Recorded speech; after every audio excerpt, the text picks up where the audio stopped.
অমিত বাউরি নামে বছর ৩২-এর যুবকের মৃত্যুকে কেন্দ্র করে ভাঙচুর এলাকায় বিশাল পুলিশ বাহিনী। এক যুবকের মৃত্যুকে ঘিরে বাড়িতে ভাঙচুরের ঘটনায় তুমুল উত্তেজনা। ঘটনাটি ঘটেছে আসানসোলের রানীগঞ্জ থানার বক্তানগরের মহান্তকুলি এলাকায়। ঘটনা সূত্রে জানা যায় যে শ্রাদ্ধ বাড়ি থেকে খাওয়া দাওয়া সেরে যখন বাড়ি ফিরছিল তখন প্রতিবেশী জনাতিনেক যুবকের সঙ্গে অমিত বাউরি বচসায় জড়িয়ে পড়ে। পরে বৃহস্পতিবার প্রতিবেশী ৩ জন যুবক মিলে এই যুবককে ব্যাপক মারধর করে বলে জানান মৃতের পরিবার। তারপর শুক্রবার সকালে তাকে ভর্তি করা হয় স্থানীয় এক বেসরকারি হাসপাতালে। চিকিৎসা চলাকালীন শনিবার বিকেলে ওই যুবকের মৃত্যু হয়। মৃত্যুর খবর জানাজানি হতেই অভিযুক্তের বাড়িতে চড়াও হয় এবং ভাঙচুর করা হয় অভিযুক্তের বাড়ি। ঘটনার খবর পেয়ে ঘটনাস্থলে পৌঁছায় রানীগঞ্জ থানা সহ বেশ কয়েকটি থানার পুলিশ সহ কমব্যাট ফোর্স। শনিবার সন্ধ্যায় হাসপাতালে তার মৃত্যুর খবর পাওয়ার পর স্থানীয় গ্রামবাসীরা পরিমল বাউরি ও কমল বাউরির বাড়িতে হামলা চালিয়ে ভাঙচুর চালায়। ঘটনার খবর পেয়ে রানীগঞ্জ থেকে বিপুল সংখ্যক পুলিশ ঘটনাস্থলে পৌঁছায় এবং এলাকায় যাতে কোনো বড় ঘটনা না ঘটে সেজন্য এলাকায় বিপুল সংখ্যক পুলিশ বাহিনী মোতায়েন করা হয়। এই ঘটনার সাথে জড়িত থাকার অভিযোগে এক যুবককে গ্রেপ্তার করা হয়েছে। ঘটনা সম্পর্কে অমিত বাউরির বোন বলেন, বৃহস্পতিবার আমার ভাই শ্রাদ্ধ বাড়িতে গিয়েছিল। ওই সময় পরিমল বাউরি এবং কমল বাউরি আমার ভাইকে বেধড়ক মারধর করে, যার ফলে আমার ভাই মারা যায়।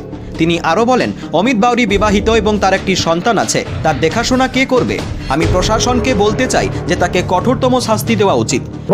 ভোজ খেতে গেছিল, একটা মরা ঘর ছিল আমার ভাইটো, আর ওদিকে এক ঘোরা করে দিনছে ওই পরিমল দিকে। তো ওর একটা ছোট ভাই গেছিল, ওর কাকার ছেলে, ওকে কি বলেছে গাল দিয়েছে, মদ একটু খেয়েছিল, গাল দিনছে।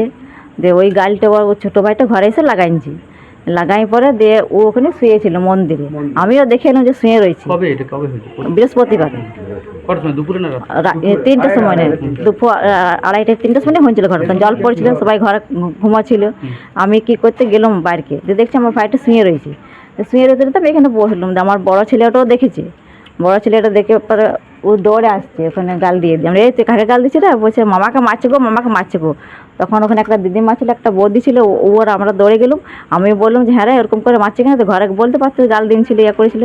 বলছি কি, তখন আমাকে বলছিল কি তোর ভাই নামকে জিজ্ঞেস কর, এই বুঝা এমনি বলছি। বিমল বাউরি আর বিমল বাউরি, হ্যাঁ এমনি বক্সিং চালাইছে, গোড়া গেছে, ফাইটিং। আমার ছেলেটা কয়, বড় ছেলেটা কয়, ও দেখেছে ঝাপাইতে বুকে। হ্যাঁ, তারপরে কি হলো? তারপরে ওই মাইলটা, হ্যাঁ আমাকে ওটাই বলেছিল। আর ওর বউ গেছিল, ওর বউ ঝটকাই দিনছে, আমাকেও ঝটকাই দিনছে। তো ওদিকে ইয়া করতে দেবো না, এখানে বাস করতে দেবো না, আমার ওদিকে এখানে থাকতে দেবো না। কি বা ওদিকেও সয়া জ্বলাতে চাই, দু ভাইকে আমরা, আমার ভাই যেমন গেছে সেমনি আমার ওদিকেও চাই, আমরা জ্বলাতে চাই। বর্তমানে কোনো অপ্রীতিকর ঘটনা যাতে না ঘটে সেজন্য এলাকায় প্রচুর সংখ্যক পুলিশ বাহিনী মোতায়েন করা হয়েছে। ওই পাশের বাড়িতে শ্রাদ্ধ বাড়ি ছিল, লোক মারা গিয়েছিল, ভোজ খেতে গিয়েছিল। ওই ছোটো ছেলেটাকে গালাগালি করেছে, খুব গালাগালি করেছে। এত মদ তো খেয়েছে, মদ খেয়ে এত নেশা করেছে, কোথাও পড়ে গেছে না কি হয়েছে। সেই আর একটা ছেলে, আমার মেজো ছেলেটা, যে বলছে 2 চড় মেরেছে, উঠাই বসাইছে, আর 2 চড়াই মুখে এরকম চড়াই দিয়েছে, আর ওপরে একটু গোড়াই দিয়েছে। কি সব ভাষাকে গালাগালি করছিল। আপনার ছেলে? হ্যাঁ,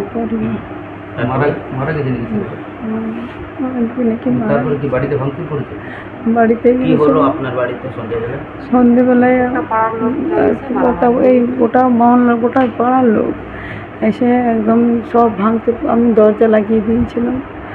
ওই বাইরে এদিকে সমস্ত দিকে একদম পাঁচিল ভেঙে ঝাঁপিয়ে সব ভেঙে ফুটাই দিয়েছে। আর আমি ভিতরে তালা দিয়েছিলাম, শাবল নিয়ে এসে কপাট গেলা সব ইয়ে করেছে, সব ভেঙে দিয়েছে। পাখিগুলো সব মেরে দিয়েছে, পায়রাগুলো মেরে দিয়েছে। তারপরে দুয়ার আগুন লাগিয়ে দিয়েছে। খড় ছিল আমার, ফুটে ছিল, গরু বাছুর আছে, কি জানি গরুগুলো আছে কিনা। মৃত্যুর খবর জানাজানি হতেই অভিযুক্তের বাড়িতে চড়াও হয় এবং ভাঙচুর করা হয় অভিযুক্তের বাড়ি। ঘটনার খবর পেয়ে ঘটনাস্থলে পৌঁছায় রানীগঞ্জ থানা সহ বেশ কয়েকটি থানার পুলিশ সহ কমব্যাট ফোর্স। কোনো অপ্রীতিকর ঘটনা যাতে না ঘটে সেজন্য এলাকায় প্রচুর সংখ্যক পুলিশ বাহিনী মোতায়েন করা হয়েছে। এই ঘটনায় বক্তানগর চত্বরে রয়েছে থমথমে পরিস্থিতি। রানীগঞ্জ থেকে সমীর বাদ্যকরের রিপোর্ট, অ্যাক্টিভিস্ট বাংলা।